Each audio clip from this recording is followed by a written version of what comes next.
that this is it's a local situation as well as, and I think everybody know the problems that we're having with domestic violence. And we've had the two of you on at different times dealing with domestic violence. And now we're on here together. That's right. See what Pastor Walker's got. We might be able to run another show for you. So okay. Because the show's already here, and what we got to do is.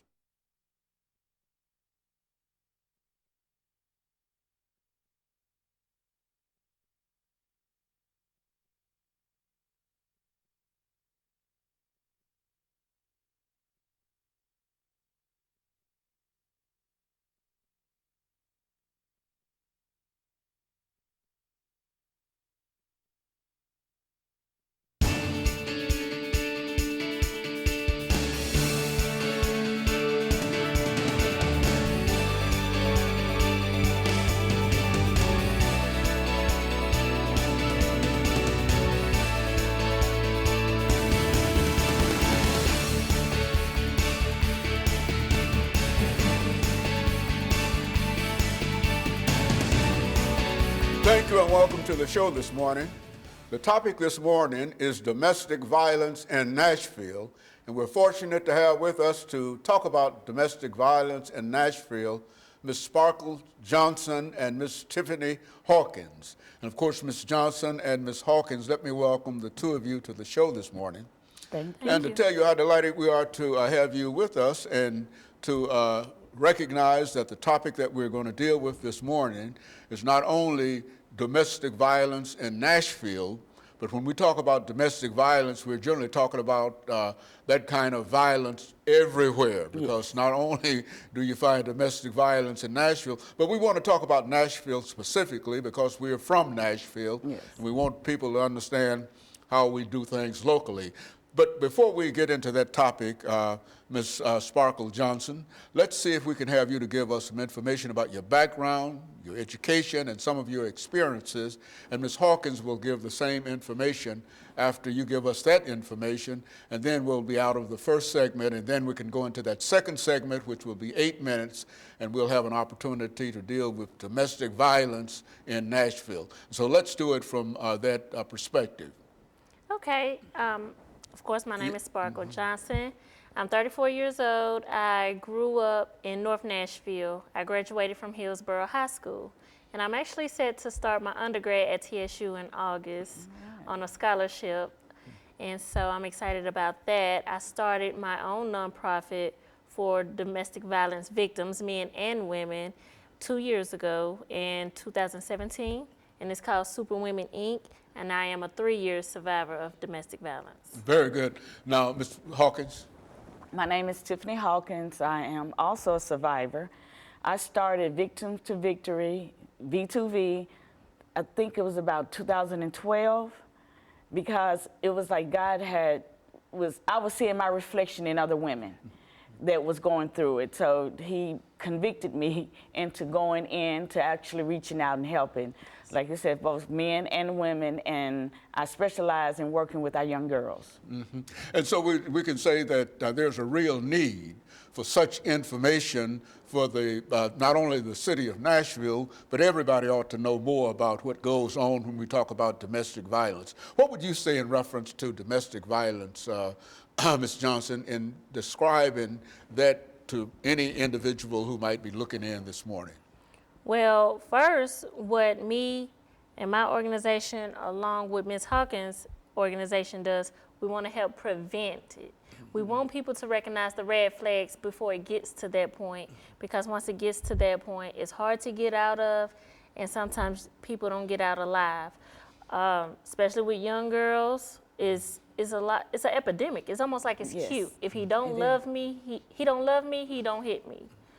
And they associating the two, and it's distorted mindset. I don't know where this came from, but they thinking he has to hit me to prove that he loved me. He don't want to let me go, but that's dangerous. So, and the epidemic, we say in Nashville, because just like anywhere, it starts at home. So we want to take care of home first. Ms. Watkins? Well, bouncing off of what Sparkle said, it is an epidemic. And it does start with, he have to hit me to prove that he loved me. But when you think about it, as children, when you're in the kindergarten, how do a little girl, a little boy show that they like that person? You know, they hit them. And it's something that they're taught through generations. That's how you get that attention for someone you like, is to put hands on them. So what they call it, a small, playful bat comes to a hard smack. So what we need to do is show the signs, let them be able to recognize them. And once we can help them recognize them, we can give them the resource to help them through it. But they have to see the signs. They have to see for themselves. It's not a move that they can do because we want them to, or their children need them to, or their family need them to. So we have to help them see the signs and want to change. And so both of you have some information that you can leave with us this morning dealing with this as an issue, and that it might have some impact upon helping to mediate domestic violence. Is that what we're saying? And is that the purpose of this show this morning? Absolutely. Yes, sir. We want to bring awareness, get the information out, let them know that there's resources, because when you're in that situation, you think you're alone. You don't want to be judged. You hear so many times people say, well, why did she stay there? I don't know why she put up with it. Well, if you're not me, you can't tell me how it feels to walk in my shoes. It's a whole uphill battle trying to get out of that box that you find yourself in. And so you find it to be quite prevalent in Nashville, and so you think that such a show that we're doing now can have some impact in terms of helping to mediate domestic violence. Yes. And so what we'll do, we'll take our first commercial break, and then we'll get back and talk about some other aspects of this issue. We'll be back with our audience following this very, very short commercial break.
Thank you, and welcome back to the second segment of the show for today.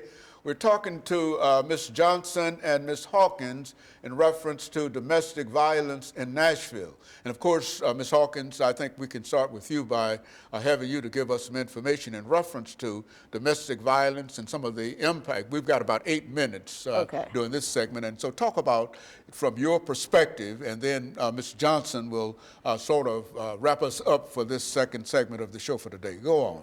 All right, well, Victim to Victory, V2V, we specialize in our young youth girls. We've noticed that it's been an outrage in our young girls acting out, and it's for a reason. And it's so easy to label them and stamp them bad and push them through the system, and it's still not working with the problem.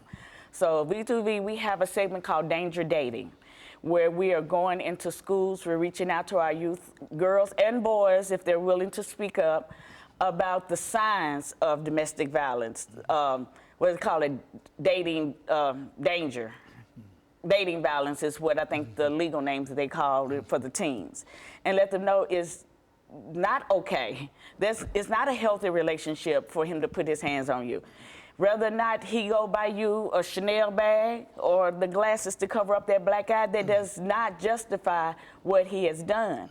And what they're not realizing is just because you don't see the bruises on them does not mean they're not there.